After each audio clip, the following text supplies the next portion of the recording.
I am Jeff Foxworthy, and welcome to Gamekeeper Podcast. If you want to learn more about farming for wildlife and habitat management, then, buddy, you are in the right place. Join the Gamekeeper crew direct from Mossy Oak Land Enhancement Studio as they discuss the latest wildlife and habitat management practices, news, and, of course, hunting. There's no telling what you'll learn, but I'm going to tell you, I bet it's interesting. Enjoy. We're live in 3, 2, 1. All right, everybody, it's another hot one, West Point, Mississippi. Up. And we've gotten a few rains across the... A spattering. Oh, my gosh, don't even talk about it. It's everywhere but where I need it. And it's the way it always works. It literally... It's either too much or too little. Yeah. I mean, the property right there is like a quarter mile wide, and one side got almost an inch of rain, 0.8, and barely a drop a quarter mile away. Isn't that wild? Summertime in Mississippi. Mm-hmm. Well, got Cleve over Jimmy's there. from over in the flatland where the big farms are, and I know that's all they talk about is rain in the summertime. We created, though, with irrigation. Yeah, that's right. True. yeah, well, let me go ahead and introduce. So today we're going to talk about crappie Oh, yeah. and probably some other subjects, but White we've perch got... or crappie? We've got... Sac-a-lait. I'm going to call him crappie, Doug. All right. But we've got a crappie legend, Correct. Mr. Jimmy Slater, There it is. who's royalty in terms of crappie jig. His family, y'all been in the jig business for over 50 years. Over 50 years. My daddy actually started, he's more the crappie, was the crappie master more than me, but started it when I'm 66. He started when I was 9 years old. Put me to work in it when I was like 10 years old. Mr. Jimmy's also one of the original Mossy Oak dealers. I remember Correct. that from back in the day. Yes, I was going to say more important to me. Yeah. It was you could count the original retailers that before we even had a Cuz or a Bob Dixon. It was just me and Bill. You could count them on maybe two hands, but maybe one. He was definitely one of them in the very, very first. Helped get us going. So where's your store? Of course, I don't have the retail store anymore. My manufacturing business is in my backyard. Nice. I got 2 or 3 shops back there. We started in my mom and daddy's backyard, like I said, 50-some years ago, and then moved out when I graduated from Delta State, we moved out on the highway and had a 10,000 square foot facility. And then a few years ago, 10 years ago, I came down with multiple myeloma cancer, and of course I had to end up selling that, but I kept my manufacturing business and I moved it in my backyard. So I told some people I've done a 360. It started in my mom and daddy's backyard, and I guess it'll end in mine. How about that? So this is all in Indianola, Mississippi. Indianola. Been there from the very beginning. Yeah, if he did that and he went to school at Delta State, if he refers to something as a big ridge, you're talking 2-3 feet, maybe. That's right. At the most. That's right. Yeah. Isn't that the okra? Yeah. Yeah, the Fighting Fighting Okra. I actually have a degree from there. Oh, you do? Yeah. How about that? Y'all He's are got a degree from about every university in Mississippi, don't you? Yeah, that was in photography. Ah, How about that? well, now, you can give Rob some. So, yeah, memory lane for me, I got something more valuable than any of those things from What you Delta got? State. My wife went to school there in the summer. Her grandmother lived right on the edge of campus right there, and she spent her summers when we were dating. And I had, as Daddy would say, I had stepped on a banana peel. That's where she was staying all summer long, was at her grandmother's. So I used to burn that road up to Cleveland, Mississippi in the Bet you summers. did. I did. That's where the black That squirrels school has were. been good They for were. that town. Yeah, that's right. The black squirrels at the Yeah, Delta. see, I remember all that. Yep. You know, did. Toxie, you did marry way over your Way head. I don't Way. know. It's great. That's no secret to All anybody. of us Yeah, do that's that. right. So, Miss Jimmy, your wife is out there. I got to meet her probably 10 or 15 years ago. That she was over a library in Indianola, and I went over there and. She's assistant director of the libraries in Sunflower County, and it's like 6 libraries. So she is overall, helps be over all of those, and she just works all the time. But I couldn't have done no better than when I found that woman. Talk about doing did something real that's good. making a difference in people's lives. That's awesome. She's a very sweet person. So, well, look, Indianola, that's also ground zero for duck hunting. Oh, yeah. The whole area of the Delta area is, and well, of course, Tox and different ones can tell you, in the last few years has just been phenomenal. The last couple of years has been down, but up till then, it was just everybody that had farmland was get their crop off and make a duck hole and leasing it out, making about as much money leasing a hole as they did off that acre of land or 2 acres, 5 acres, whatever it might be. Yeah, farming it. It probably was the best kept secret, so to speak, in that there wasn't a big commercial. You know, I mean, they leased the duck hunting out, you know, blinds and all that, but not like in, you know, a big public area in the middle of the Delta. There's a couple, but like Stuttgart, nothing like that. But I'm just saying it was, for many years, I think, the best kept secret, especially, you know, we like to shoot mallards. Of anywhere in the country. Just phenomenal. And for whatever reason, you know, we've all had tougher times. It has a lot to do with these warmer winters, I think. Well, and a lot of the farmers, you know, got these farmhouses on their place, and they'll lease out the farmhouse along with a certain number of duck holes. And Right. we have people coming from all over, Alabama, Arkansas, of course, Mississippi, Tennessee. They come in there, you know, all during the duck season, stay in for several days at a time. And like I said, it's been a little off the last couple of years, but there's still people killing ducks. But up to then, it was just phenomenal, really. Yeah, that was all my stomping grounds from, I don't know, about the mid-'90s till about 10, 15 years ago, duck hunting. And Indianola's known for something else, pecans. And no pecan house, yes. And I hope Slater's Jigs is laid on for that a little bit too. I hope. There Absolutely. you You go. can't go anywhere in a little bait shop No, you're and gonna not see see Slater's Slater's jigs jigs. everywhere. They are. There's some on the table. They're just great looking jigs. Phenomenal products. You know, and all our jigs are hand tied, and you know it may take us a little bit longer to produce them than some people that do it different ways. But all ours are hand tied, and we try to quality control. And I wouldn't want somebody fishing with something that I wouldn't fish with myself. There you go. Right. That's a great philosophy. Yeah, it is. Well, this episode is about crappie. It's also brought to you by a West Point company, B&M Poles. How about that? And Big in so, the crappie business. yeah, they've been in the crappie business a long Long time. As well. time. They've been, yeah. But when I think about when I moved over here and saw how these guys I crappie fished in Montgomery before I left, but we didn't do it quite like you. And Bobby you guys was do a it little over here. boy. His mom said he used to fish in a bucket. Yeah, we He would had, do anything to go fishing. We had, but when I got over here, these B&M, these long poles, and the Slater jigs, and the way these guys would wade and jig, or be in the front of the boat sculling, and just dropping these jigs around these cypress trees, It revolutionized. some really. the sport. And it's probably in the last few years, in my opinion, has been the fastest growing fishing sport. And The word is for out freshwater. for sure. It's No probably doubt. evolved more than a lot of different fishing sports with, you know, technique and everything. Well, has and there's so many changed different so much. organizations Yeah, now. that's you what know, I'm saying. and There they have wasn't tournaments. there wasn't. Well, first of all, it wasn't based on the trophy necessarily because there's such great eating. It's really been based on great eating, Yeah. and it Yeah. still is. It's Catch great. But it limit. never had that huge central organization like Ray did for bass fishing and all that kind of just put it on the afterburners. There's lots of different ones, and there's some big ones now. But that's why it's taken off more now. And honestly, I see more and more. A friend of mine the other day was fishing with a fellow that's renowned, and I wish I could have called his name, but he was showing me like 3-pound crappie he'd caught. It's a very relaxing way to fish. When you see these organizations, there's guys in all the different states. I mean, it don't matter. Illinois, Indiana, Arkansas, Mississippi, Louisiana. Oklahoma. They got just several different named associations, and you see them all the time. They're putting on tournaments. And Oh yeah. I mean, it's just been a growing deal. Well, and they're everywhere. That helps a lot. So, Jimmy, what is it about the crappie that we like so much?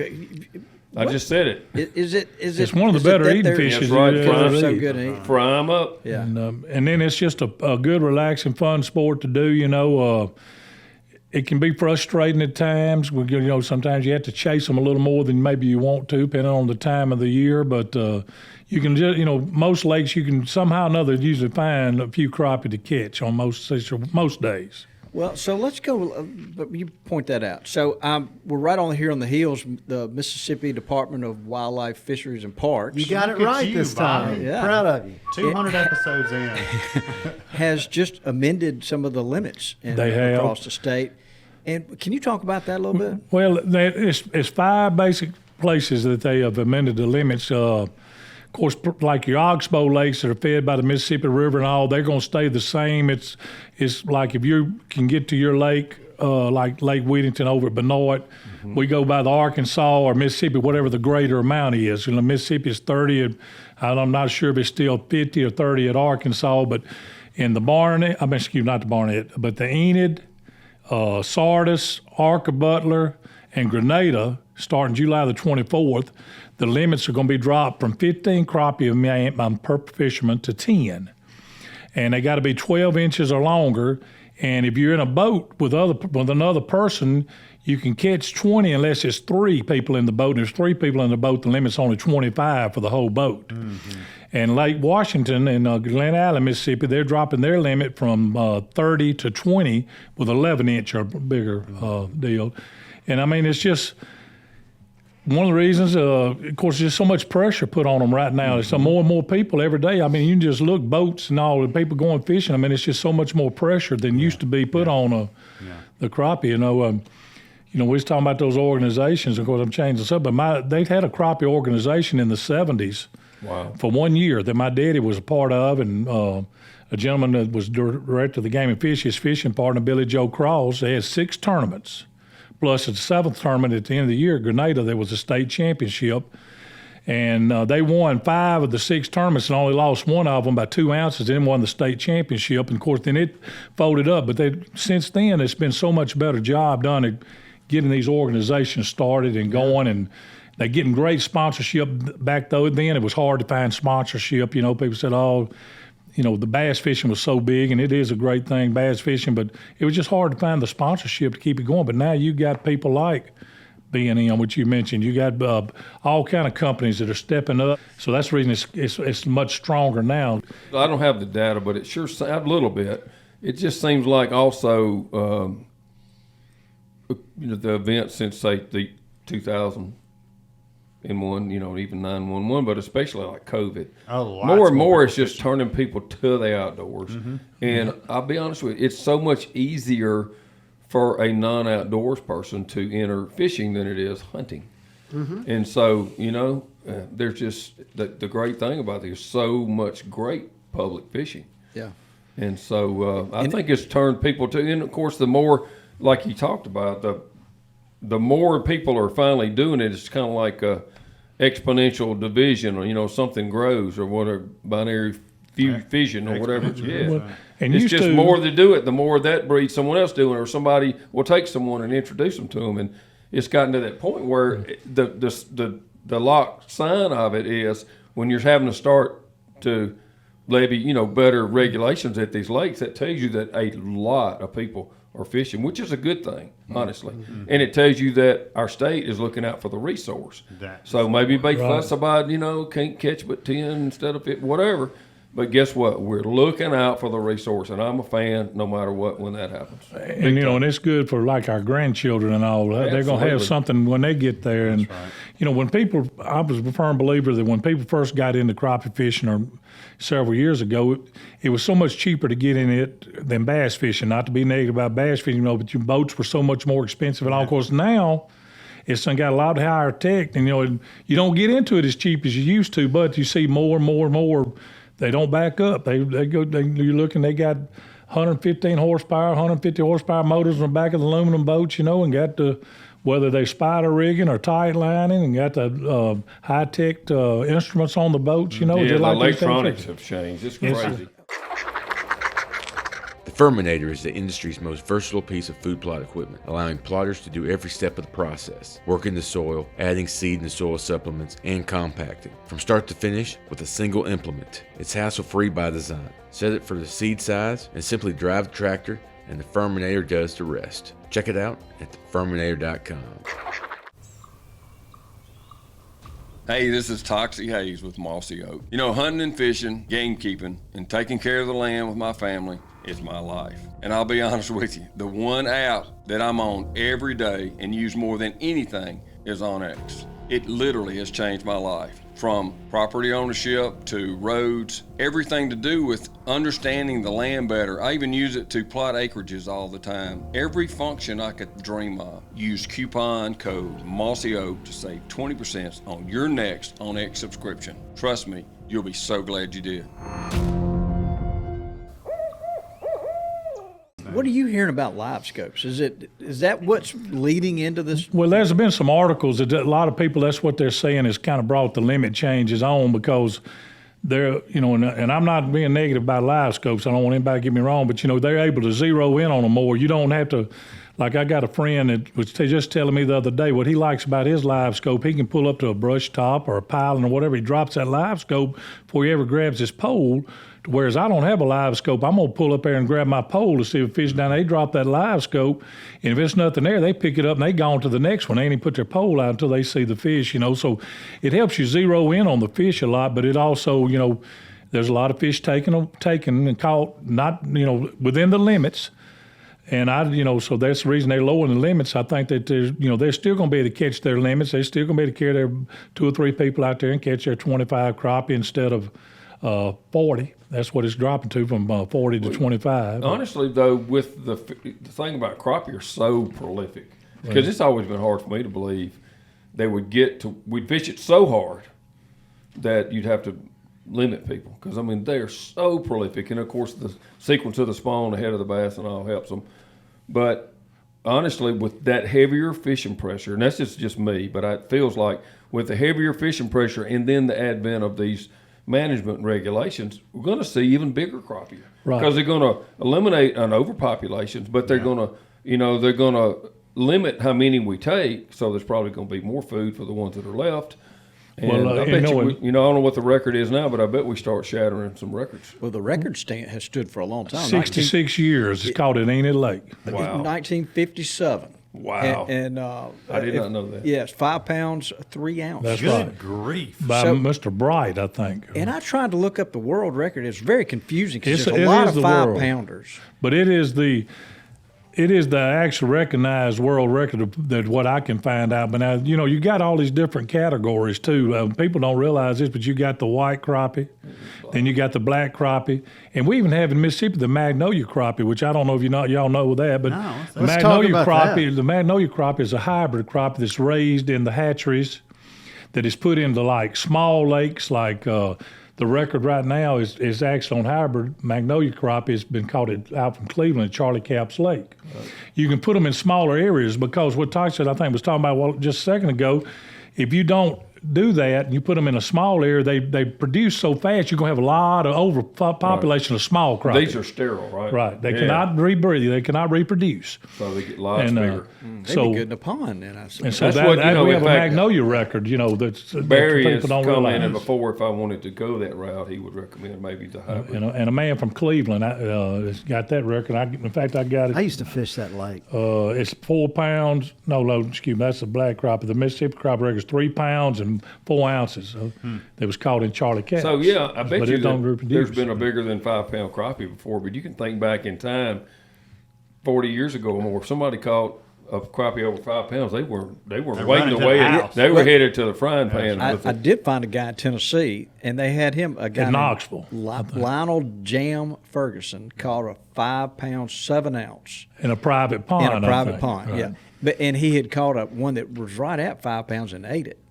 I think that was before he realized. That's what I would do if I got one. And supposedly in Louisiana there was one caught many years ago, and 60 years ago, whatever it was, that was bigger than the one that's recognized as state record, but it wasn't weighed properly and done properly, so it's not recognized. Mm-hmm. So there's no records on it, but that's what they say. There was one that may have been a little bit bigger than the one caught in our state record, which is the world record right now. That's a big crappie. Yeah, Lanny, can you imagine how much good eating a 5-pound crappie is? I just ate. I wouldn't be eating him. He'd be on my wall, but that's one I wouldn't be. But, so they say when the crappie world record, if it breaks again, it'll come from Mississippi, because there's more 4-pounders being caught. And then with Toxie, to play into your point, with this new management. Oh yeah, but he can tell you. I don't know. I just hear about it. There's so many. The trophy crappie guide industry has just mushroomed. Yeah, you have many more guys doing the crappie fishing now, talking the bass or That's whatever. Right. Trophy crappie bass. Guiding. I can't tell you how many different people I've heard of. Their wife got them, or their son got them, or they went on with their buddy a trophy crappie guided. Yes, sir. And those guys are putting them on big. Well, and big people that don't crappie. have a lot of time, that's a good deal for them because they can, like you said, take their children or grandchildren, whatever they want to do, or themselves, husband and wife, go out there and pay the guide and catch them a limit, and a 2.5 to 3 pound crappie or whatever, and 2 to 3 pounds. All of them I know of have been on those big 4 he's talking about, especially Grenada. But They're eat up with it. Yeah. So, Jimmy, when I was growing up, it seemed like crappie was a spring thing. It kind of occurred around turkey season. Looking but for the spawn. You would hear comments from what my it dad would was. come home and say, well, they're almost on the bank or they're up on the bank. And Right. then it would be really good for a few weeks. And then I don't remember people really thinking about them that much. But now that it's a year-round sport. It's a scoop deal. Well, back many years ago, the spring, of course, is still very popular. But the reason the other times, the fall, the winter, and even in the summer, but especially fall and winter, is because it's getting so much harder to find the public lands to hunt on and the places that you able to hunt properly, scout, do what you need to do. And you can go in these lakes and with these new electronic things and all, you can find them when they schooled up, or whether they have moved into the 20-foot water in the brush tops or tree tops. It just helps you, and whereas a lot of people that maybe used to hunt, just like me, I'm reaching the age now. I'm 66. I know, but I don't hunt as much as I used to, but I still like to do the fishing, and I still like to hunt too. Don't get me wrong, but it opened up avenues. You remember the story about probably 3 years ago with Neil and Ike Defoe on your favorite lake at my place. It's a man-made, but it's an oxbow, and he was coming. They were doing a little fishing video, digital thing, and they were catching bass, and they're doing pretty good. And telling him about how many crappie were there, and he's got his electronic, fish finder, whatever. Wasn't the scope, but it was still. And so, there's a lot of things out besides the scope. There's so super depth finders and fish finders, and they started making a little lap around there, and all of a sudden said, "Boom! There they are," and they hadn't even seen or had a bite. They caught 200 in an hour and a half. And wow! And back a few years ago, that's been the last 5 years. I forgot what the name of the magazine was, but it came out with the top 10 listed crappie lakes in the United States, and Mississippi had 5 of them. We had the top 2. Grenada was number 1. Lake Washington and Glen Allen was number 2, but Sardis, Archer, Butler, and Enid were also in that top 10. So out of the top 10 in the whole United States, we got half of them. Mm-hmm. And we was talking about the pressure to go back, but I know that Lake Washington has had a lot of pressure put on it over the last few years. Last year, the Game and Fish come in there and done a survey and all, and they put, I don't know how many thousands of crappie. They stocked the lake, and they're supposedly going to do it again this year to start building it back up because it's, there's just been a lot of crappie taken out, which has, been good for business and all, and I'm glad of it. We hadn't had a lot of high rivers. I thought about that because Mississippi gets in it every year, but then we've had a couple of years, which is great for the wildlife, great for the turkey hatch, but it's not replenishing. They fished it down pretty good. Well, in 2011, I think we had the flood, That's right. Big flood. Big. And I had a cabin and all at Benoit over there and had to replace all that. But anyway, the following year, which people don't realize, we had the Game and Fish come in there and do a survey. The following year, it went to a rock bottom. I mean, you could walk across Lake Whittington. It was that low. And so a couple of years later, we all realized we weren't catching the crappie that we'd been catching out of these oxbow lakes. And they come in there and did a survey, and I got the letter there at the house. But anyway, at that time, they were predicting 5 to 7 years for the lakes to come back. They said people think the flood got them, but they said it wasn't the flood. It's when the water got so low and the fish got in little pockets, and they ate all the little bait fish up when they was hatching the little crappie or the little bass or whatever. So it threw us behind on some of the oxbow lakes, but we're hoping that we're starting to see a little bit better production. Nothing like it was, say, 10 years ago, but it is, or right before 2011, excuse me, but it is coming. It is starting to come back a little bit. But that sounds to people crazy, and to me it did at first. But they said it's the year after the flood. I thought the flood may have caused the problems. It was the year after. So let me ask you: do you remember what was the big flood one? 73? Is that right? Yeah. Yeah. So it would have been after that in the summer. My grandfather in Starkville, my mom's dad, was a huge fisherman. They had a fishing camp on 6 Mile Lake. Yep. And so that's where they fished different oxbows, but they were cane poles and crickets and brim mostly. They bass fished a little bit. But that summer, we were over there, and it just started when we got there. That was the summer after that big flood. We started catching, as quick as you put a hook in the water, catching like 1 pound channel cats everywhere. And they realized that those floods that year in Delta picked all those catfish up out of all those catfish ponds, and they drained down in those oxbows.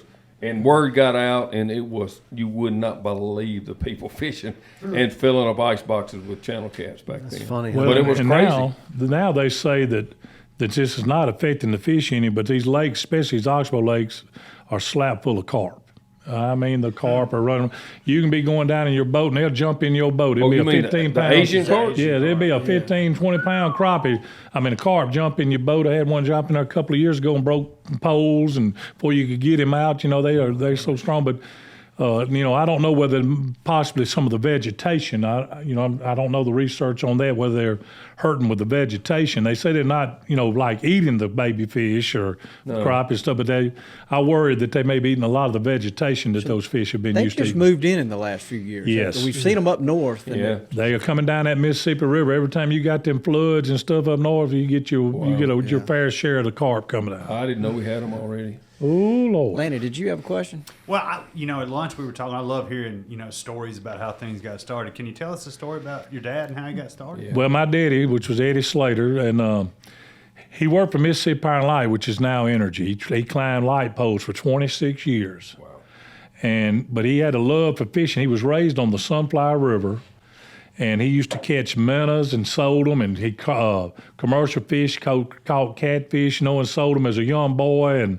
helping his family. He had a family of 5 brothers and sisters, and anyway, so he always had that special love. Well, anyway, he just loved the crappie fish. And back then, of course, he was doing a lot of minnow fishing and stuff, but he just started wanting to check in on what it'd take to do jigs. So he researched it a little bit, looked in some magazines and all, and for $25, he bought 100 hooks, 2 or 3 tails, a little chenille body that goes on it, the thread, scissors, everything it needed, a $25 investment. And he started making tying little lures for himself, fishing jigs. And he had like 3 weeks of vacation. He always took one at Christmas time right there. So it was like December the 23rd, or 50-something years ago, and he decided he wanted to go fishing at a little lake out from Moy, Mississippi, Mossy Lake.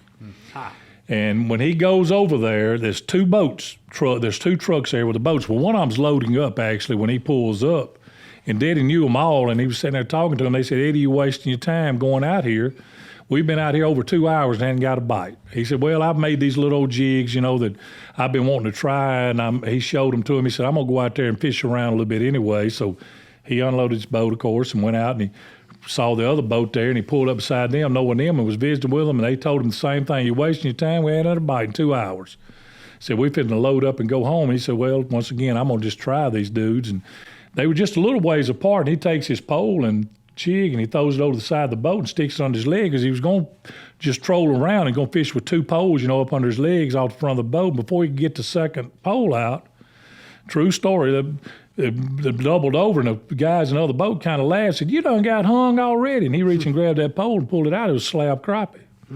And they said, I can't believe that. We've been out here 2 hours. Look how lucky you are. Well, long story short, Daddy caught 22 crappie while they were sitting there watching him on the Slater's jigs. And before he left, both of those guys in those boats ordered like 2 dozen each. Said, can we buy a couple of dozen each from you?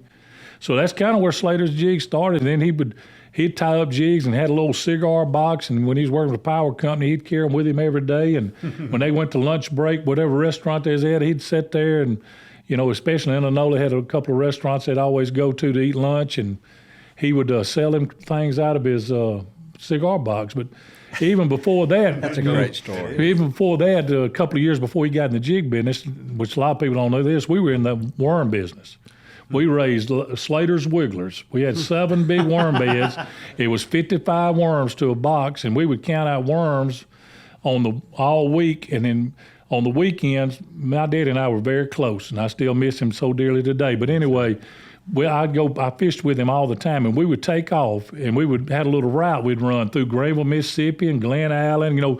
We fished Lake Washington a lot, and we were selling those worms. And that's how we paid our gas and our fishing trip. We'd sail on Slater's Wigglers, and then we'd go fishing after we made our route to all the different bait shops. They would tell him, like, next week bring me 6 boxes, or this maybe bring 10 or 12. But then we had a flash flood, and it kind of got rid of the worms. And then he said, well, I'm gonna do the jig business, and that's make jigs. And it turned into a business 50-some years ago. Good Lord was looking out for me that I didn't know about that, because I would have majored in that and gone to work for your daddy and been so happy. Well, it's funny. If I didn't know about it, thank goodness, yeah. You had a cigar box. You chunking, dealers and licensees in. Well, like I said, I remember when I started buying moss yogurt, it wasn't a cigar box, but I placed my first order out of the trunk of Bill Suggs' car. He pulled up to my store. And I tell people that's really true. Of course, he brought sample. It was in the trunk of the car, and the thing was just that one pattern, the bottomland pattern. And we started, and I said, I'm going to try it. And it been one of the best moves on the camo clothing industry. Probably the best I ever made. 2 American success stories. I know. And Mississippi. I love how it was out of the trunk of an old car, not a big fancy truck. He goes back so far, it actually wasn't even bottomland. It was just mossy oak. Yeah, that's all there was. I think it was the bottomland. We just had pattern. the one color of it, That's right. and it became later on. It became known as that. Because it took off so much, but at the time it was just that was mossy. And he was telling me, I remember he told me the story about Toxie, how he came up with that pattern with getting the dirt and different things and all that. I said, well, we're going to try it, and of course, where we had our store is such a big catfish industry in there, but it was also big hunting. Mm-hmm. And a lot of people don't believe this, but when I had my Slater's Quality Outdoor Products, and this has nothing to do with fishing, but for like 5 years in a row, I was LaCrosse's #1 boot salesman, basically in the South and sometimes in the United States, because of waders, freezer boots. I was selling every catfish farmer from the Mississippi Delta to Alabama and the processing plants. I was having my own fillet knives made 3,000 at a time, for these going to these plants. But anyway, the Delta's been. It's a tough deal, but it's been a good deal for us. It's had some tough times, but it's been a good thing. Something so cool about that part of the world. The people you meet from over there are very unique and have a lot of characters seem to come out of that area. No doubt about it. So let me ask this question. So growing up, we would go to the bait shop and buy 4 or 5 dozen crappie minnows. Right. And then I just remember loving to look in the minnow bucket and just amazing. But at some point, we changed from that to jigs, and now a lot of people now are using the jigs, tipping it with a minnow. Is that right? Kinda Yes, like a walleye. Yeah, that's right. They tip that jig with that minnow, especially seems like when they go deeper. Yeah. When the crappie are deeper, they like to tip it. When they up there spawning, like you're talking about, a lightweight jig with light lines, all you really, that you can wear them out because they're not. A lot of times they're so shallow you can see their backs. Mm-hmm. A female's going to come in there and lay the eggs, and that male's going to come in there and protect them eggs. And it usually lasts 2 to 3 days. People don't realize that, but that spawn, once they lay those eggs, that male usually within 2 to 3 days the eggs are hatched out, and he's gone. But he's going to be real aggressive, protective, and that's where you can see them a lot of times fanning and that's why it used to be so popular in the spring, and it's still popular. But like I said, once all this electronics and different things come out, and it's helped the other parts of the season, fall, winter, and of course summer's tough because you have to chase them so bad and it's so hot. Usually early in the morning, late in the evening is your best summertime to catch crappie. In the middle of the day, that crappie's looking for some cool weather, and I am too. That's right. So take your salesman hat off. If you're going into a store and you're going to buy some crappie jigs, is there a color that's just, boy, you got to get this? Chartreuse and pink are probably the 2 best colors overall. Orange is good, but it seems like if it's got some kind of chartreuse mixture or a little pink mixture, it's been really good. Now, there's a lot of people that believe, and my daddy was a believer in it, that a crappie is actually colorblind. Now, I don't know how you ask a crappie if he's colorblind, but there's been some tests. But they do pick up reflections. So the different reflections and all. And, of course, when we started making our jigs, we had the different colors. And then, seriously, I think we were the first one. And people still talk about this. They put the little silver streamers, which you can see in there coming out the back of the tail to give it a little extra flash. There was no other. My daddy started doing that, and nobody else had it. Of course, now then, everybody's just about got it. And I remember when I was a young boy that it made me so mad. I said, Daddy, it makes me so mad these people copying us. And he said, son, calm down. Because he said, I'm going to tell you one lesson in life. Of course, he told me a lot of them, but he said, as long as they are copying you, they're 2 steps behind you. That's what he said. And that's something I was. It means you're doing something right. Try to do something out front, stay out front with it the best we could. Does a crappie like something small, like these jigs? Depends on the time of the year. It's the jig. When they go deeper, usually people go with heavier, bigger, because you got to get down there. My daddy was a big 1/48 ounce man, which is small with a number 8 hook. I've always been about, most of the times of the year 1/32 number 6, and I will go to 1/16 number 4. But now people are using 1/8 and 1/4 ounces. It depends on if you got to get down there 20 to 25 foot deep. Mm-hmm. Those lighter jigs, unless you're going to put a split shot or something other on your line, you can take that one jig, and that's your split shot and all, and it will get on down there, and that's, the winter time, they're going to go deep. The fall, they'll come up to anywhere, you can find them at times, believe it or not, at 2 foot to 10, 12 foot deep, so by then you use kind of a middle weight, and then when they go to spawn, we've always been lighter. One of our philosophies has always been that when you're crappie fishing, no matter whether you're deep or shallow, fish as light as you think you can affordably fish, as you feel comfortable with. If you feel comfortable fishing 10-pound test line with a 1/4 ounce jig, you do it. But if you feel comfortable fishing 4-pound test line with a 1/32 ounce, you do it. And it's what you feel comfortable with, because the lighter the product that you're using, whether it's a jig, line, or whatever, the more natural look you get. It's gonna move. With stiff line, you're not gonna get the action. Lighter line, the lighter jig, you get more natural movement. That makes a lot of sense. And I've always seen people that once you kind of determine, or if you're trying to find their depth, and I'm going back before we had all these fancy, but you might use a cork and put it at 4 feet, and then you're running, that jig staying at that depth till you find the fish, and then do y'all still do that? I don't fish with the cork much, but now when I was going back to those crappie tournaments my daddy and Billy Joe Cross did, they had a technique, and I think that's one of the reasons they won it. My daddy would fish the front of the boat, and he was tight lining. Billy Joe Cross fished the back of the boat, and he may be fishing the same depth as Daddy, but he put the cork on, and instead of fishing the same trees or timber or structure, Billy Joe was able to pitch out past them, and he was catching fish out there while Daddy was catching them here. And they were the only ones at that time in those tournaments that they kept it a secret for a while how they were doing it, but that was something they come up with. But there's a lot of people that do still fish the cork, to answer your question. Yeah. So, and especially if you're going to have to pitch it on out away from you. If you're tight lining, you don't really need it, right? Because you're fishing to the length of your pole, whether it's a 10 foot, 12 foot, 9 foot, whatever it might be. As far as you're going out. But if you're going to fish, from me to you, you need the cork. Landy, that's a Clay County outrigger. Yeah. Little crappie lure, but Billy Joe Cross was big with Ducks Unlimited back in the day. Very pioneer. Probably, I would say, the most well-known, if you talk to Great old school cook, and then he also has some cookbooks out there. And they're probably collectible at this point. Man could do all kinds of cool stuff. Yeah, we were on a dove hunt one time, and he sent me and a couple of other young boys out there and said, go shoot me some pigeons around that grain bin out there, and we did. He come back and he fixed up them pigeons. We all eating those pigeons just like you'd eat a dove. Whatever. I mean, he could gar. You say, I'm gonna throw that gar. Well, no, give me that gar. That gar. He'd make gar balls and stuff. I mean, he would. Gar sausage. Yeah. So when you're talking about the crappie coming up and down, can you help us understand, like in the fall, are they coming up or going? What's affecting their movement? Well, in the spring, of course, they move in shallow because the water's so they're deep in the winter and they're going to move. Yeah, the winter they're going to go deep. Usually, you're going to find them really from 15 to 20, 25 foot deep most occasions. Depending on your temperature of the water, but under normal winter conditions. And so that's when you're going to have to go on down there, and you're going to have to find them and look for them. And once you do find them, and you see a lot of people. You have to fish slower in the winter.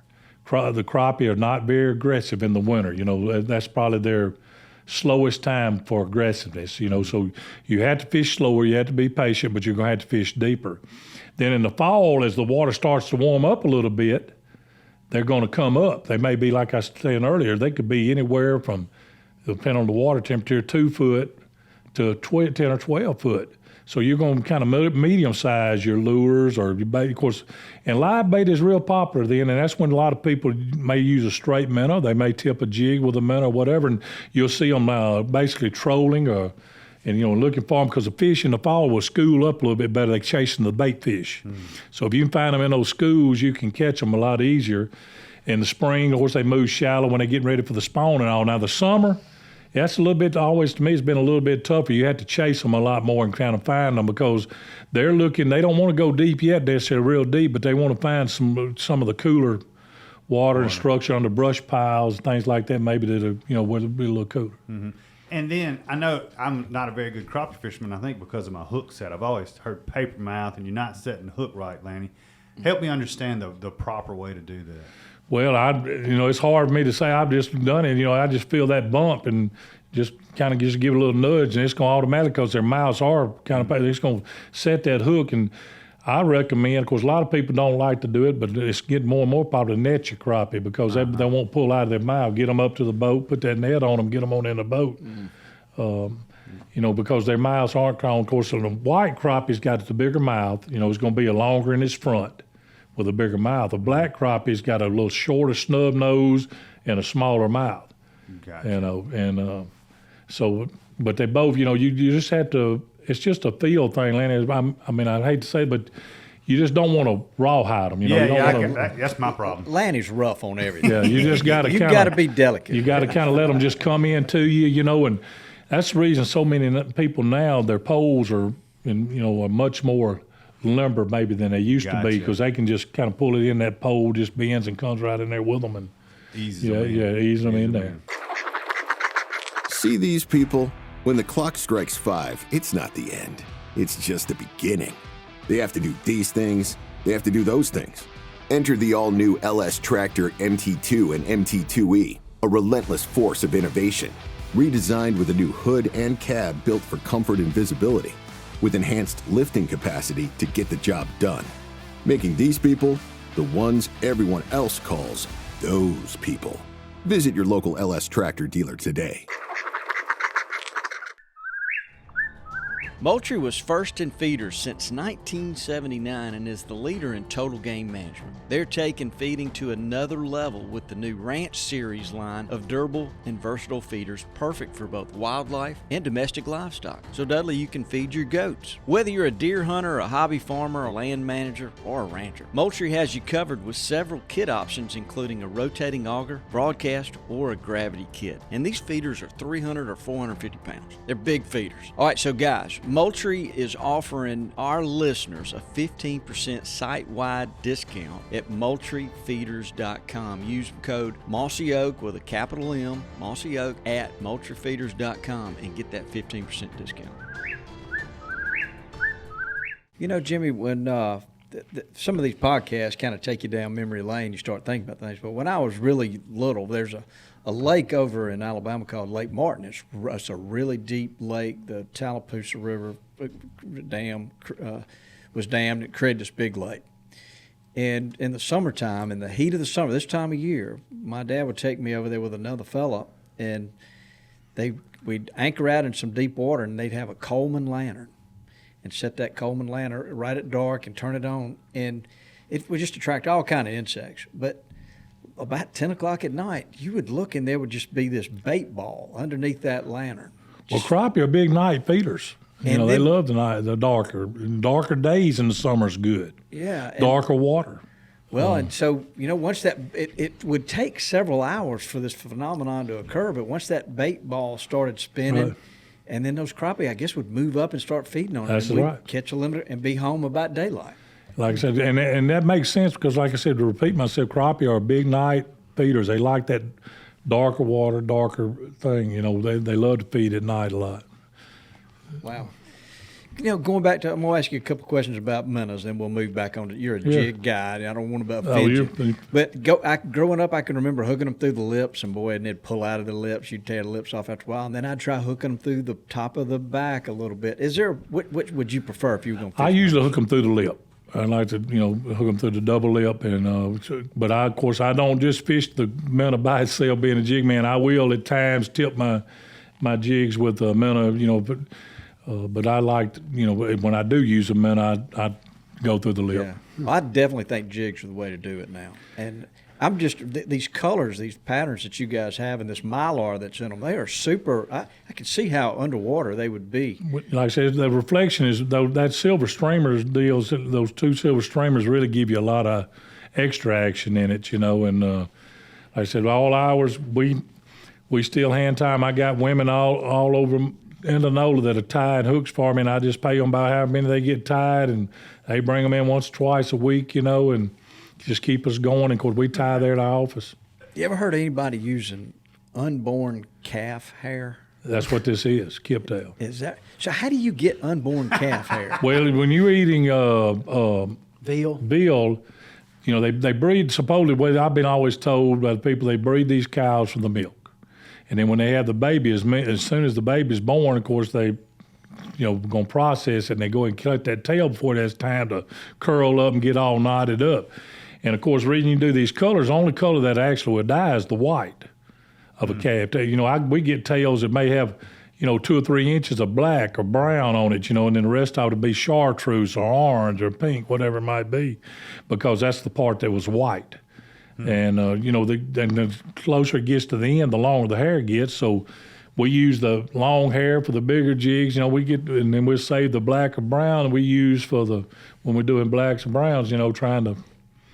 But that's what it is. It turns in when they're born, they call it unborn because supposedly they, kill the calf, whatever, for veal as soon as it's born, right at that immediately. You know what? I didn't realize all these jigs were using that. There's a guy here in West Point. Toxie, you know him. He's an older man. He loves your father so much. But about once a year, he'll bring me 4 or 5 jigs, and he'll see me, and he'll hand them to me, and he'll say, I made those from unborn calf hair. And I thought he was doing something really. I mean, I appreciate him doing them. I love them. And a lot of people still use squirrel tails, but I've had people ask me to save squirrel. Yeah, we quit making the squirrel tail jig a couple of 3 years ago because it just, I couldn't get enough help to keep up with everything I got now, so I had to kind of do some cutting back, and I sell more of the jigs like you see here than I did the squirrel tails, so I had to cut back. When my daddy and us was in this business many years ago, we had probably 200 color combinations, but you just can't do that. Now then, with these, we still got a lot of color combinations, but it depends on what color head and tail you got, and you mix your different bodies in with it. What is the most popular? The most popular jig? Well, the jig we probably sell in the Delta the most is the orange head, black body, chartreuse tail, which that's the jig that started us on Mossy Lake. Okay. But the chartreuse, like I said, chartreuse and pinks are your 2 most popular probably overall sales. I sell them all over. I got account Texas. I sell them Ohio, a lot of different places. I got distributors in Louisiana. So depends on the area. I want to know more about how folks are fishing, like wade fishing for crappie. Well, that's big in the spring. When those fish move in shallow, that's when you're going to see a lot of bank fishermen. They're going to be sitting on the buckets and walking the banks, or they're going to be wading, because the fish are in shallow. Because when they get deeper, you can't wade and catch them, So when they moving up toward the bank to lay the eggs or have laid the eggs, that's a big time for wading and of course, walking the bank. Okay, so a lot of those folks that are wading, are they coming in a boat, finding a lot good of them area? do, and then they'll get out, tie the boat up, and maybe wade that area. And some of them are just, walk the bank, and like I said, wade. Once they find some, they wade around in that area and different things. So, but yeah, a lot of them will take the boat and. That sounds like a lot of fun.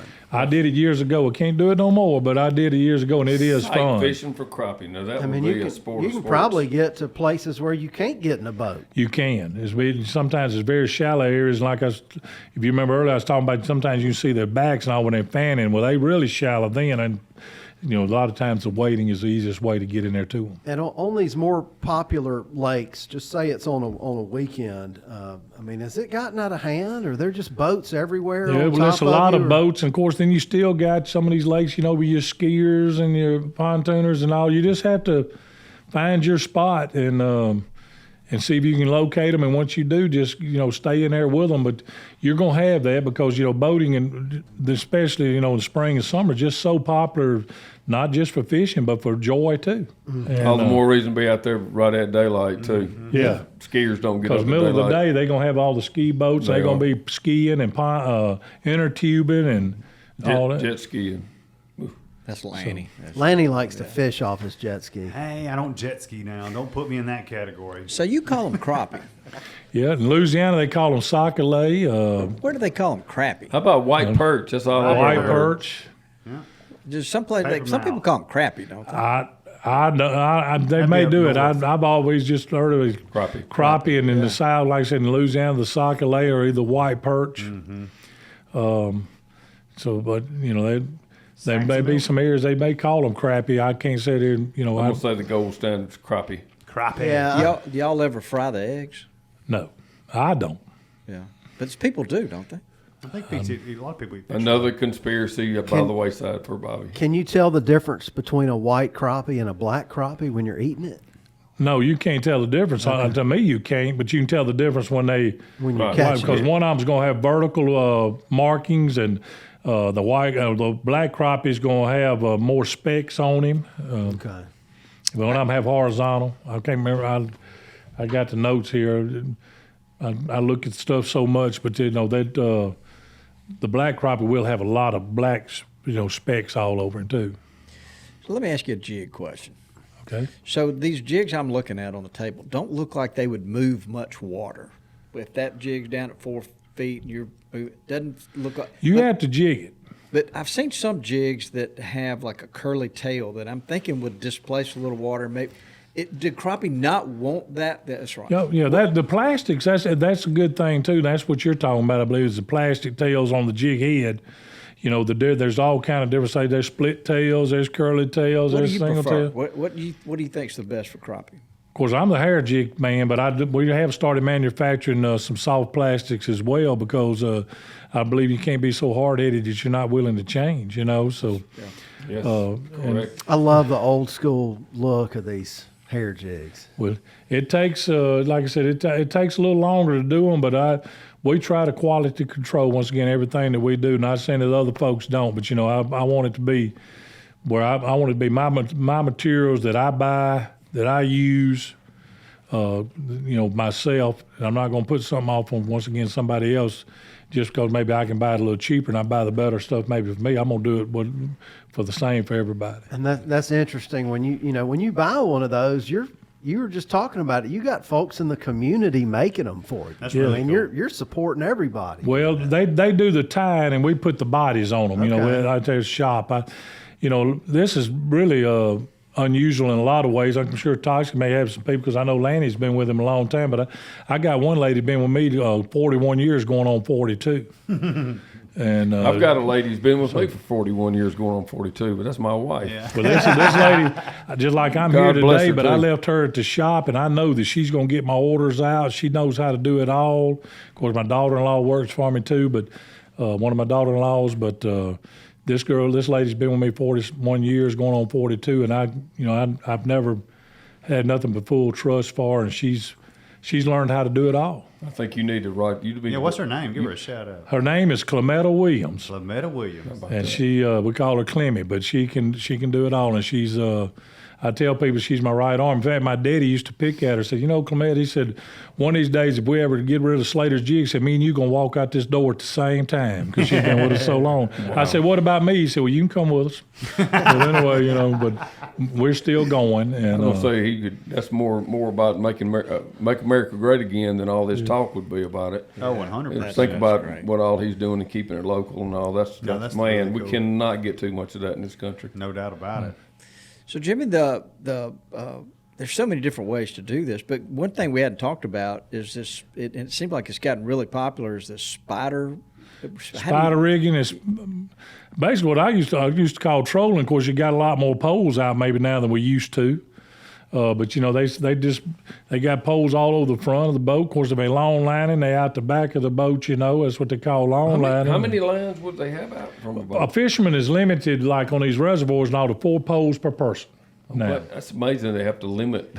yeah, four poles per person. Crazy? And Wow. And one of the other regulations they putting in with this fishing now, and I guess it must be because maybe they've had some trouble with it, but they stipulated that all fish will be cleaned at fishing areas. No more cleaning all fish on the lake, in the water, or in the parking lot. So I guess they must, a lot of people, I guess when they get slow time, were cleaning their fish on the lake or something other, but all that's being done away with now. That's like Lanny. It's like these rules are following you. Fillet and release, I think they call that. Yeah. So, but they're making them, they're making them people try to, I guess, do what's best for the whole area. Yeah, that's what's important. Well, what should we be asking you about crappie? What about them that that we hadn't asked about that folks would be interested in? It's just, y'all have asked about it, but it's just a sport that just about anybody can do, I'm talking about from the youngest to the oldest. They can go out there and they can usually find and catch crappie. It's a fun sport. It's a great eating fish. Yeah, can you think of anything better right now, Bobby, in the South, catch enough crappie for your family? And there's so many good ways. I honestly like them better kind of pan-broiled than fried, but you can cook them anyway. Think about that with some fresh tomatoes and some cream corn. From the sweet, everybody around here, as you know, in your part of the world, the farmers all have a sweet corn patch. Can you imagine a better meal than fresh crappie? It does sound delicious. My Fresh tomatoes wife and fresh cream corn, Maybe some squash and some pink-eyed purple hull peas or some crowder peas, and then when you're done, you get to drink all that pot liquor out of the plate. Yep. Well, my wife likes when I go. She wants me to keep a certain amount, scale them, and keep them. I guess so. Oh, because she likes to cut a little slice in them, bake them. Season them up, bake them. Boy, that is really good. I love But fried crappie, I love the fried crappie. And if you fry it right, to me, there's just no better eating out there on fish. My personal record, I ate 13 whole fried crappie one time. Oh, my Lord. One sitting when I was a kid. Old Dagwood. 13. Were they big ones? They were just average sized crappie. Yeah, that's a lot of them, though. That's still to this day the biggest compliment I've gotten from Diane in cooking for her was cooking some crappie. Is that right?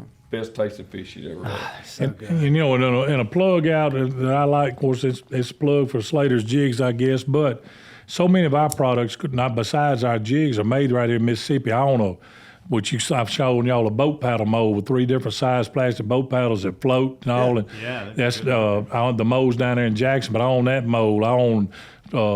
We produce our own reels for crappie fishing. We got molds for that. I even got a cricket cage mold, but China kind of priced me out of that deal. But I still got the mold. But so many of my things are in the U.S. USA made, but Mississippi made. Yeah, those boat paddles feel fantastic. And you're saying that would float? It floats, yes, and it's a lifetime warranty. All the years we've been selling them, I think we've replaced one paddle. Wow, Seriously. That's awesome. And I think the guy drove over to something other with it on some kind of anyway. And these jigs I brought today, all of these are Aberdeen hook jigs, which is what started us. But now they've come out with a sickle hook, which is a real sharp hook, got a little bit more point. And we've come out with a series of jigs, which I just didn't bring any of them, called the Ultimate. And it's got a little eye on the jig head, and got the sickle hook, and it's got a flashy chenille called crystal chenille to it. But that, you just have to, we just keep looking for new things that we can venture into with, not and want to get into it, but not so deep that we can't produce what we need to produce too. You single-handedly have made me have to start carrying glasses when I go fishing because these little jig eyelets are so small. Right. I can't hardly see to put. I've long since. I'm there. So I got to make sure. I've been there 10 years or more. I got there this year. It was rough. What's the best way to clean the paint out of a? Well, they got this little jig eye opener. It's got a little point on it. You can take and pop that paint out.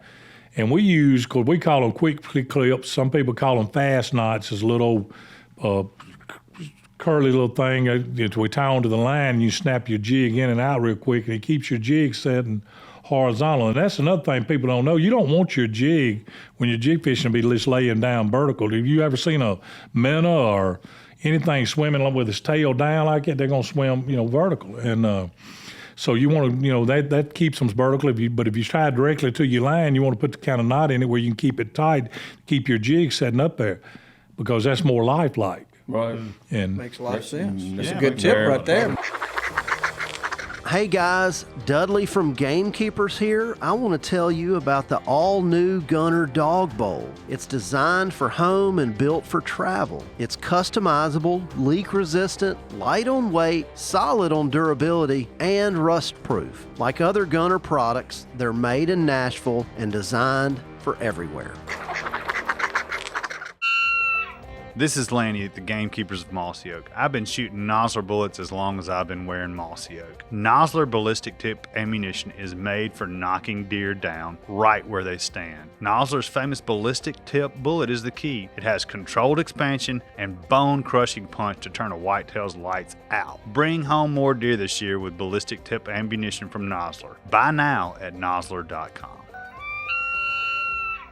There's got to be something else we hadn't asked. But while we are thinking about that, Lanny, you've got to come up with a question for us to close out with. We're going to turn it over to Jason Cleveland, and he's going to come up. We've got a trivia question we're going to ask you. Oh, here we go.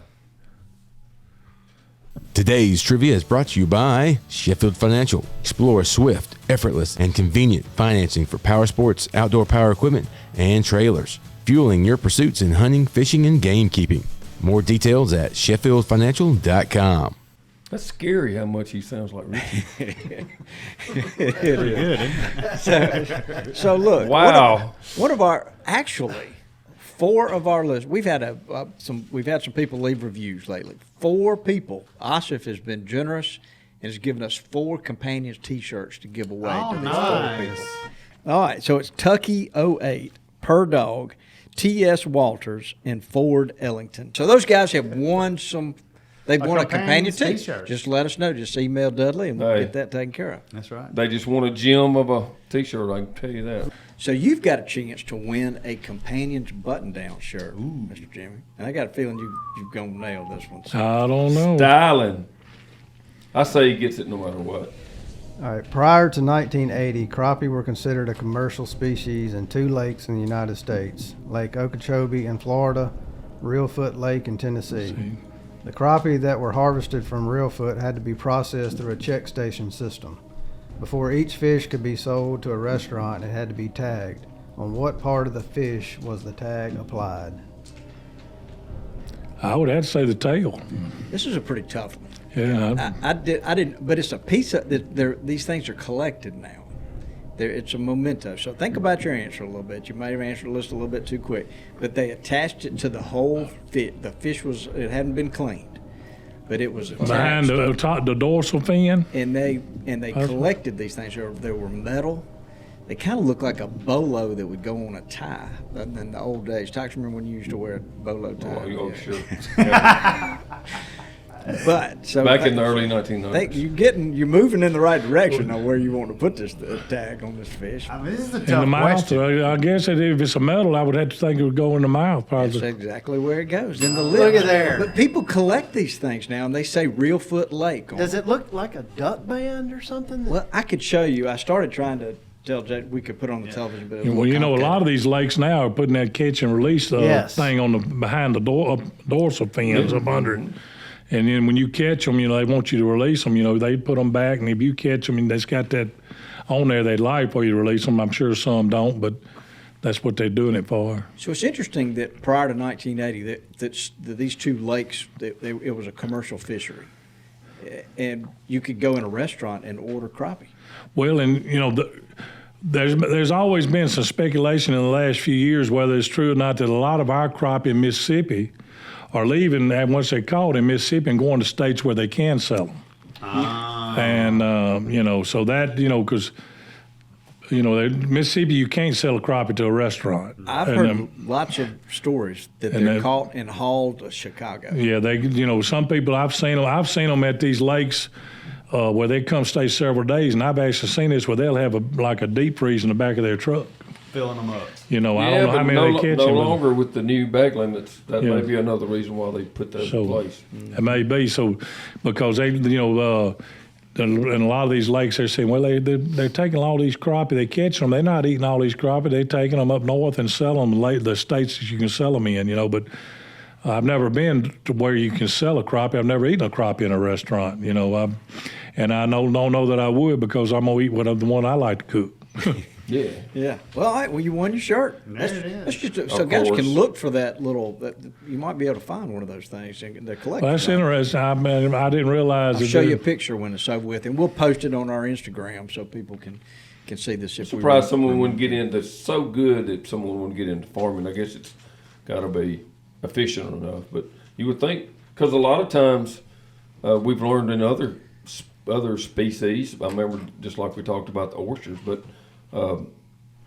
it's actually better for the resource to have them farmed for what's commercially consumed. And I tell you, I hope it's okay. I'm gonna throw out a plug for somebody. If people listening to this have never been in Leland, Mississippi, to the Mississippi Wildlife Heritage Museum, they need to go because I know that Toxie's in it. My daddy's in it. But there's some interesting things in there, fishing wise, hunting wise. It's really in Leland, Mississippi. It's unbelievable what they got in there, and they supposed to even add on some more. And it's really cool. A testament to. If something's where sports have gone. Well, it's something important to the town there. It's something that they are taking a lot of pride in there because, it's not a real big place, but it's a very cool place and a very historic place. And so, I don't think it would be as cool in downtown Jackson the Alabama one being in Montgomery or something. It's in a very small town in the middle of the Delta, and it's so important to the people. To me, that makes it even more cool when you go over there and visit them. And it shows, Toxie, how the sports have changed because they go way so far back. I mean, turkey calls. You see some turkey calls that were made so many years ago. I don't even know how they made some of them, stuff like that. They're not just inducting quote unquote famous people, successful people. It's people that were, literally kind of legends of their sport or pioneers in some ways. I remember when I was over there. Not for me, maybe when I was over there for Bill, maybe, but it was the second time I went to it. But it was a guy, it struck me, he was so famous for his rabbit hunting. And he was such a famous rabbit hunter, and he actually, the way I remember this, he had, been successful enough to start buying real estate. Well, he wasn't buying duck hunting or turkey hunting or timberland. He was buying and developing rabbit hunting, big acreages, specifically for rabbits.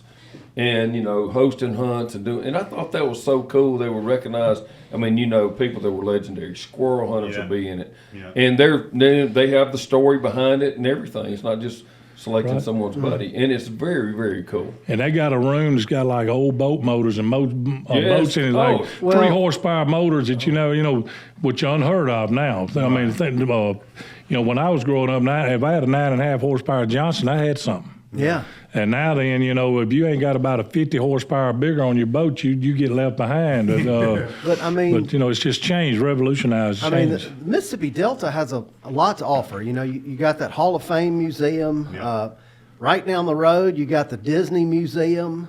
You got all the Blues Trail. B.B. King Museum in Indianola. Yeah, Blues Trail, B.B. King, Cottonlandia, the Grammy Museum. The Grammy Museum's in Cleveland. I think Indianola spent Sunflower County like $14 million building the B.B. King Museum. We have a very small blues museum here. The Howlin' Wolf, the real pioneer of the blues. He's from. And it goes back and tells the history of how those has grown and where it started and where it is today, just like that museum. There's also one other from Leland that was birthed in Leland that y'all aren't bringing up. Jim Henson, the Disney Museum. Kermit the Frog. Kermit the Frog, Yeah, lots of good stuff from Mississippi. Yep. They got a little museum thing right there on Deer Creek in Leland for that the hermit deals. Mm-hmm. Deer Creek used to be a big creek, before they levied the river. Right. It was a much bigger deal. And one of my friends who's an archaeologist was explaining it to me. Often you call them a tributary. Well, Deer Creek was a distributary. So every time the water would get up, it would flow push it out. Up right. Deer Creek. Yep. And Deer Creek's a lot longer than people realize it is. It goes, it's on up into, I think, Sharkey County, Washington County, through to Sharkey yeah. County and all. So So I thought of another one from Johnny Cook's, yeah. the highest draft choice ever from Mississippi State. I think it was the number Boo. 2. Archie overall. Manning from Boo. Rue, Mississippi. Yeah. Boo Ferris. Drew and Roble right next door. Yep, Archie Manning right there. Right there, so How about all this? How about all that? Yeah, it is. It's pretty amazing little corner it of is. the world right there. But I'm proud I of you. want to thank everybody that has used Slater's jigs. I hope that they've been pleased with them, and I appreciate this opportunity today. But I know I'm not trying to really advertise, but we appreciate our customers and the people that have supported us all these years, because they've been good to us, and God has been extremely good to us through this business. Yeah, you just got to point out that it's bigger than them just being pioneers in a great sport and all. Is this the way they've handled the whole family enterprise? And you heard them; they're still making them here. They found a way, instead of getting so far out over their skis that they had to go another place. And I'm not knocking people that can do that. I just think this is especially cool, given the way they continue to craft this within their family. 100%. For sure. Well, you got a great, your brand has a great reputation. Well, I appreciate And that. y'all have worked hard on that for sure. And when we got ready to do one about crappie, there was nobody else to. I mean, you course were at the not. top of Right. the top of the No. list. Well, I appreciate it, and like I said, we're going to continue to strive to make the best product that we can make for the people that are willing to use it. Yeah, so we encourage people to go to slatersjigs.com. Check out all the jigs, but there's a lot of other These products, soft including. plastic baits look awesome too. So, Toxie, the other day, this freak shower, this cold shower we had, that they put some cold water on Lake Waverly. It looked like you sent a picture. Did it turn over? Oh, it did. Was there a lot of crappie that Yes. perished in that one? Yeah, but but it's amazing that they had too many fish in it. It's not very deep, and they have the irrigation. Since the 90s they had the permit. They've been irrigating out of the creek, and that's how they irrigate the golf course there from the lake. And they just continue to pump those fish out of Tibby Creek in there. Literally just tens of thousands of bait fish, shad, some big gizzard shad, threadfin shad, couple different kind of carp, but lots of crappie too.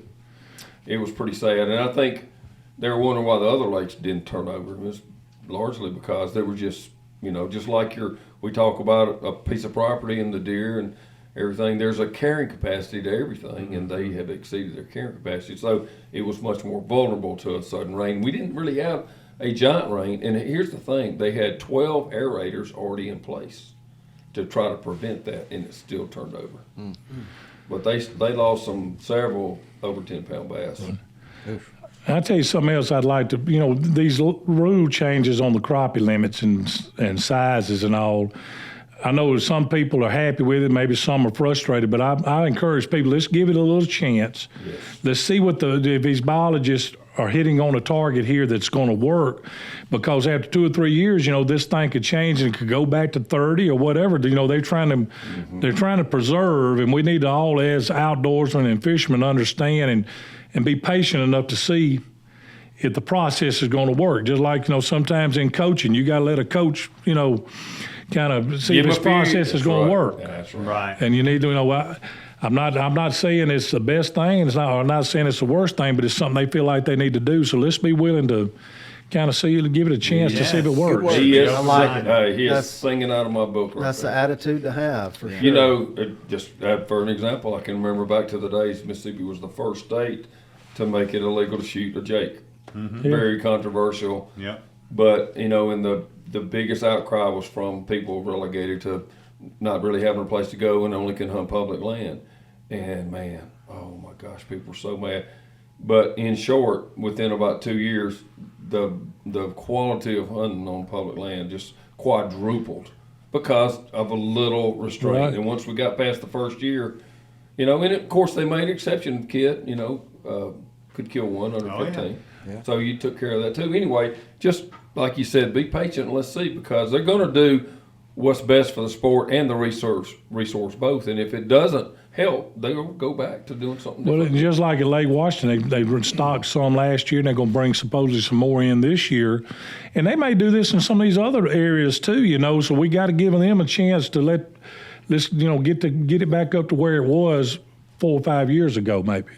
And I think it, I may not agree with everything everyone does, but I love seeing our folks taking action because that means they care. That's right. And so, And they're leading the pack. Well, they take action. It's so much better than just sitting back and doing nothing. And as long as we're all in it together and put the resource first, we can keep getting better and better as a state. And guess what? You don't have to keep a limit every time. No. And crappie are fast growers too, but usually within 3 years they're pretty slab crappie, So if we just give this thing a little time, I think it's going to make everything. I think it's going to make it better. But that's just we're all entitled to those big O's opinions, and I got mine. I love that word slab. Yeah, I do too.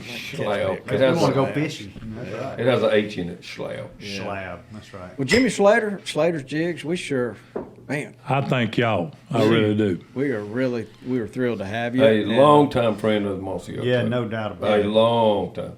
Yeah, there's no doubt. So, Worked many a show with him. That's right. So also we want to thank B&M Poles for sponsoring this episode, and you can go to their website, B, and then it's N, just the letter N. I'm trying to think of a word that begins with an N, and Nancy is the first thing that comes to my mind. BNM Poles.com, and they're offering our listeners if you'll type in the code Gamekeepers, you get a 15% discount. With an S? With an S, Gamekeeper. I probably wrote that down wrong, but you can try both ways. Yeah. Call One of those ways probably Everybody call Bobby. Go with Just GK. Bobby, next time. these products I bought, I want to leave with y'all. Y'all can do it, give them away, do what you want to. That's what Thank we'll you. do. That's We'll what give them we'll away. So, Whatever y'all want to do. Well, except for it's a up to couple of y'all. them. I'm going to have to grab a pack of these Wutzits. yeah, Yeah, you can have one jig. Yeah, The for your paddles, boys. I get one G's, jig. Hey, wait, everything, Toxie, wait. But I thank y'all so much. I really do. It's From the our bottom of my pleasure. heart. No, It's we our- appreciate our what you've pleasure. done for Mossy Oak and being here today. Big No doubt about time. We appreciate you traveling over here and sit down Glad with us. I and could do it. so. Glad I had the opportunity to do it. Yep. All right, guys, looking around. Lanny, you got anything else? I think we just exhausted your crappie questions. Yeah. No, I need to get out there and start Yeah, crappie fishing. let's go more. fishing. Yeah, Dudley, for real. unless you have another question, why don't you say goodbye, Dudley? Goodbye, Dudley. Get us out of here, Cleve.